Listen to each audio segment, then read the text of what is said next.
Hello guys, आप लोगों का स्वागत है आपके अपनी यूट्यूब चैनल टॉपर सिंह पर। तो आज बहुत सारी खबर निकल कर आई है शिक्षक भर्ती को लेकर के, और भी जो विभिन्न पद हैं खाली जो हैं हमारे यूपी में, उन सभी पर जो है यहाँ पर न्यूज़ है। यूपी स्कॉलरशिप को लेकर न्यूज़ है, डीएलएड कोर्स को लेकर न्यूज़ है। तो बहुत सारी न्यूज़ है। तो सबसे पहले तो आप लोग चैनल को सब्सक्राइब कर लीजिए। जो लोग नए हैं उनको मैं बता दूँ कि डेली की तरह हम लोग आज भी मॉर्निंग अपडेट लाए हैं। हम लोग डेली इसी समय जितने भी न्यूज़पेपर में जो इंपॉर्टेंट न्यूज़ होती है उन सभी को हम लोग मॉर्निंग में डिस्कस करते हैं। तो चलिए, उम्मीद करता हूँ आपने सब्सक्राइब कर लिया होगा। तो चलिए एक एक करके हम लोग सारी अपडेट को देख लेते हैं। सबसे पहले हम बात करते हैं, यहाँ पर आज अमर उजाला के न्यूज़पेपर में निकला है प्रयागराज संस्करण में कि विभिन्न विभागों में 5.5 लाख पद खाली, प्रतियोगियों ने जुटाए आंकड़े, भर्ती की मांग को लेकर अब प्रदेश स्तर पर आंदोलन की तैयारी। क्या है न्यूज, देख लेते हैं इसको। लिखा है, प्रदेश के विभिन्न विभागों में 5.5 लाख रिक्त पदों पर भर्ती के लिए जारी आंदोलन ने तेजी पकड़ ली है। प्रदेश में वर्तमान में 21.5 लाख से ज्यादा स्वीकृत पद हैं और प्रदेश सरकार की ओर से महंगाई भत्ते में दिए गए आंकड़ों के अनुसार तकरीबन 16 लाख कर्मचारी इस समय कार्यरत हैं। ऐसे में 5.5 लाख पद रिक्त पड़े हैं। रिक्त पदों पर भर्ती की मांग को लेकर प्रतियोगी छात्र ने प्रदेश स्तर पर आंदोलन शुरू करने के निर्णय लिया है। प्रतियोगियों का दावा है कि बेसिक शिक्षा विभाग में शिक्षकों के 1,26,000 पद रिक्त हैं। इसमें 68,500 शिक्षक भर्ती में, न्यायालय में लंबित 22,000 शेष पद शामिल, बचे पद शामिल नहीं हैं। इन्हें शामिल करने पर यह संख्या 1,48,000 हो जाती है। यानी कि जो छात्र हैं उन लोगों का दावा, जो उन्होंने आंकड़े जुटाए हैं, उनका कहना है कि 1,26,000 जो है यूपी में अभी भी शिक्षकों का पद खाली है। साथ ही साथ अगर 22,000 हम 68,500 के जो बचे हुए पद हैं उनको भी जोड़ देते हैं तो 1,48,000 जो है पद खाली हो जाते हैं। वहीं पर इन्होंने बताया कि इसके अलावा जूनियर परिषदीय विद्यालयों में वर्ष 2016 में बीपीएड शिक्षकों के 32,022 पदों के विज्ञापन, जूनियर परिषदीय विद्यालयों में विज्ञापन संवर्ग में वर्ष 2013 में शिक्षकों के 29,334 पदों में से तकरीबन 8,000 पदों पर लंबित भर्ती, और प्रबंधकीय जूनियर हाई स्कूल में भी चल रही भर्ती प्रक्रिया के अतिरिक्त 3,000 से अधिक पदों को जोड़ा जाए तो शिक्षकों के रिक्त पदों की संख्या 1,90,000 के आसपास पहुंच, यानी कि लगभग 2 लाख जो पद हैं वो शिक्षा विभाग में खाली हैं आज भी यूपी में। ठीक है। फिर इन्होंने कहा इसके अलावा संस्कृत व उर्दू शिक्षण संस्थानों में तकरीबन फीसदी पद रिक्त हैं। माध्यमिक विद्यालयों में 27,000 पदों पर भर्ती प्रस्तावित है, लेकिन अभी विज्ञापन जारी नहीं किया गया है। एलटी ग्रेड शिक्षक भर्ती के लिए 8,000, मतलब आप देख सकते हो अगर इतने सारे पदों को जोड़ दिया जाना है तो ये 2 लाख से ऊपर पद बच जाते हैं जिनकी भर्तियां जो हैं होनी बाकी हैं। अगर इतने पद अभी आ जाएं यूपी में तो बहुत से लोग जो हैं बेरोजगारी से रोजगार की तरफ बढ़ जाएंगे।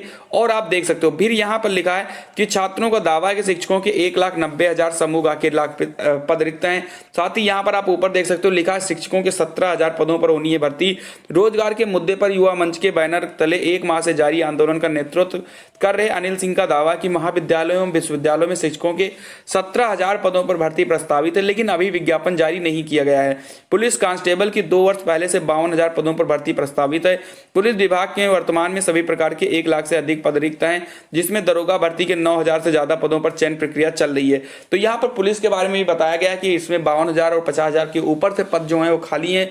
लाखों पद पुलिस विभाग में खाली है, लेकिन उनकी वैकेंसी नहीं आई है। साथ ही साथ यहां पर बताया गया है कि नौकरी के लिए बनी संयुक्त बेरोजगार संघर्ष समिति। रोजगार के मुद्दे पर कई छात्र संगठनों ने एकजुट होकर संयुक्त बेरोजगार संघर्ष समिति का गठन किया है। बेरोजगारी के खिलाफ लड़ाई की रूपरेखा एवं तैयारियों के लिए शुक्रवार को इलाहाबाद विश्वविद्यालय के छात्र संघ भवन पर समिति की बैठक जो है वो बुलाई गई थी। तो ये इतनी सारी न्यूज है। अगर इतने सारे अगर पद अभी यूपी में आ जाएं तो फिर आप सभी लोग समझ सकते हो कि एक बहुत बड़ी भर्ती हो सकती है। 1,26,000 पद जो आपके प्राथमिक शिक्षा विभाग में खाली हैं, अगर 1 लाख पद भी उसकी भर्ती करा दी जाती है तो एक बहुत बड़ी भर्ती होगी। और अब की बार जो है त्रिस्तरीय कमेटी जो है गठित हुई है, अभी तक उन्होंने रिपोर्ट नहीं दिया है। पता नहीं क्या रिपोर्ट है, क्योंकि मुझे तो लग रहा है 1 महीने से ज्यादा हो चुका है इन लोगों को रिपोर्ट इकट्ठा करते हुए। अब इन लोगों को रिपोर्ट देना चाहिए ताकि भर्ती भी टाइम से स्टार्ट हो सके। नहीं तो अगर चुनाव और इलेक्शन अगर आ जाएगा तो फिर ये भर्तियां फंस जाएंगी। इसीलिए बच्चे जो हैं आए दिन मुख्यमंत्री को ज्ञापन देते हैं कि भर्ती जो है जनवरी में करवा ली जाए। वहीं बढ़ते हम लोग अपनी अगली न्यूज की तरफ।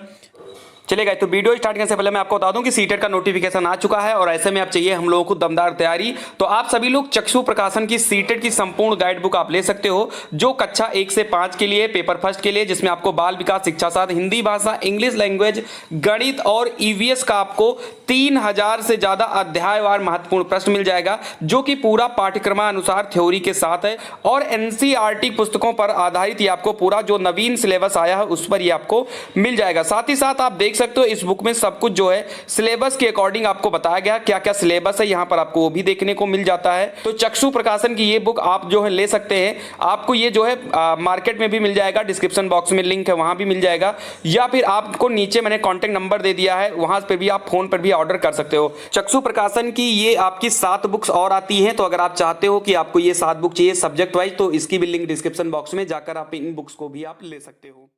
अगली न्यूज जो है वो है छात्रवृत्ति वितरण को लेकर लिखा है, छात्रवृत्ति वितरण के लिए तैनात होंगे नोडल अधिकारी, योगी ने दिए निर्देश, कहा तय समय में करें भुगतान। भाजपा सरकार ने छात्रवृत्ति का बजट बढ़ाकर किया 3900 करोड़ रुपए।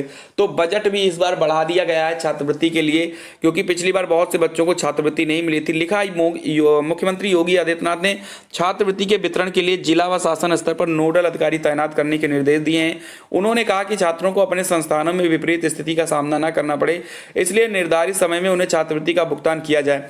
विभागीय मंत्री लगातार इसकी समीक्षा करें। वे शनिवार को गांधी जयंती के मौके पर 1,51,000 विद्यार्थियों के खातों में छात्रवृत्ति भेजकर समारोह को संबोधित कर रहे थे। सीएम ने कहा कि कोरोना संकट के कारण शिक्षण संस्थानों में प्रवेश प्रक्रिया पूरी नहीं हो पाई।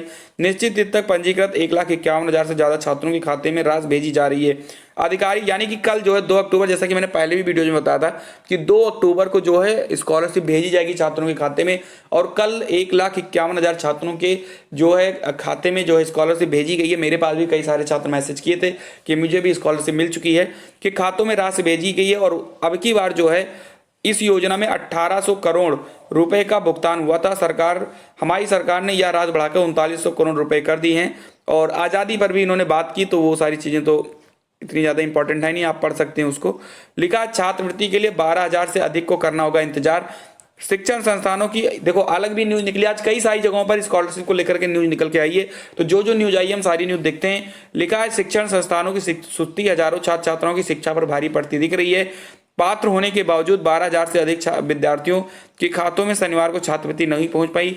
ऐसे में अब इन्हें इंतजार करना पड़ेगा। समाज कल्याण, अल्पसंख्यक, पिछड़ा वर्ग कल्याण, अरे ये तो सब जितनी भी चीजें ना, ये जो है कॉलेज और शिक्षण संस्थानों कोई जो है अपने फॉरवर्ड नहीं करते हैं, कुछ भी है तो डेटा जो है जो भी जहां भी मिस है, तो ऐसे करके जो है 12,000 छात्रों को स्कॉलरशिप नहीं मिली जिनको कल स्कॉलरशिप मिलनी चाहिए थी। ये सारी की सारी जो है केवल और केवल कॉलेज और संस्थानों के बारे में बताया गया। जैसे कि आप लोगों को भी ये देखने को मिलता होगा कि कभी कभी आपका सब कुछ सही होता है लेकिन कॉलेज और संस्थान वाले जो हैं उसको फॉरवर्ड नहीं करते हैं, तो ये 12,000 छात्र जो हैं इसी के शिकार हुए हैं। साथ ही साथ यहाँ भी लिखा है कि मेधावियों को छात्रवृत्ति मिली। हिंदुस्तान न्यूज़पेपर में भी लिख कर आया है कि विकास भवन सरस सभागार में मेधावियों को छात्रवृत्ति योजना का लाभ दिया गया। कार्यक्रम में GIC, CAB, Mary Wanamaker, Agrasen, आर्यकन्ना, JT इंटर कॉलेज, यहाँ पर सारी चीजें दी गई हैं। समाज कल्याण अधिकारी प्रवीण कुमार सिंह ने बताया कि लगभग 5,000 बच्चों के खाते में राशि भेजी गई। अब जो बच्चे जिनकी राशि नहीं आई होगी खाते में उनको परेशान नहीं होना, उनकी भी स्कॉलरशिप बस आ जाएगी। ठीक है, अब जो है ये तो प्रक्रियाएं कल से स्टार्ट करनी थी, इसलिए 1,51,000 लोगों को दे दिया गया है।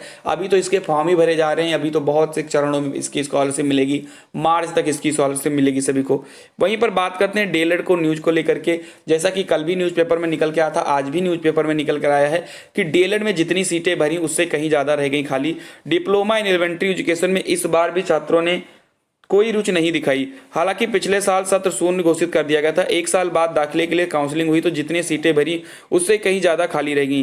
3 चरणों की काउंसलिंग खत्म होने के बाद 1,32,766 सीटें जो है खाली हैं। डीएलएड का नया सत्र 11 अक्टूबर से प्रारंभ हो जाएगा।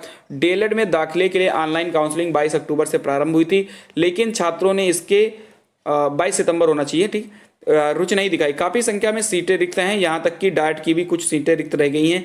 डाइट में 10,600 सीटें हैं, इनमें से तीनों चरण में 10,134 सीटों पर दाखिले हुए हैं। जो सीटें रिक्त रह गई हैं वे आरक्षण वर्ग की हैं। डीएलएड की कुल 2,28,900 सीटें हैं, इनमें से 96,134 सीटों पर ही दाखिले हुए हैं, जबकि 1,32,766 सीटें रिक्त रह गई हैं। वह भी तब जब पिछला सत्र शून्य घोषित कर दिया गया था। तो कहीं ना कहीं डीएलएड से जो है छात्रों का मोह भंग हो रहा है, और अब जो बच्चे हैं वो सोच रहे हैं कि डीएलएड की जगह पर बीएड करना ज्यादा अच्छा है। ठीक है, यहां पर आपको दिखाई पड़ रहा होगा सारी चीजें। तो आज के लिए इतनी अपडेट थी। और एक अपडेट जो यहां पर है, काउंसलिंग में शामिल अभ्यर्थियों की मांगी रिपोर्ट। 68,500 शिक्षक भर्ती में पुनर्मूल्यांकन में 95 अभ्यर्थियों की काउंसलिंग 30 सितंबर और 1 अक्टूबर को हुई। सचिव बेसिक शिक्षा परिषद प्रताप सिंह बघेल ने सभी जिला बेसिक शिक्षा अधिकारियों से काउंसलिंग में शामिल अभ्यर्थियों की चयन और नियुक्ति से संबंधित रिपोर्ट मांगी है। सचिव बेसिक शिक्षा परिषद ने काउंसलिंग में शामिल अभ्यर्थियों के चयन और नियुक्ति के बाद उनके रजिस्ट्रेशन नाम आदि विवरण 2 अक्टूबर तक भेजने के निर्देश दिए हैं। तो आप देख सकते हो इतनी सारी इंपॉर्टेंट न्यूज़ थी।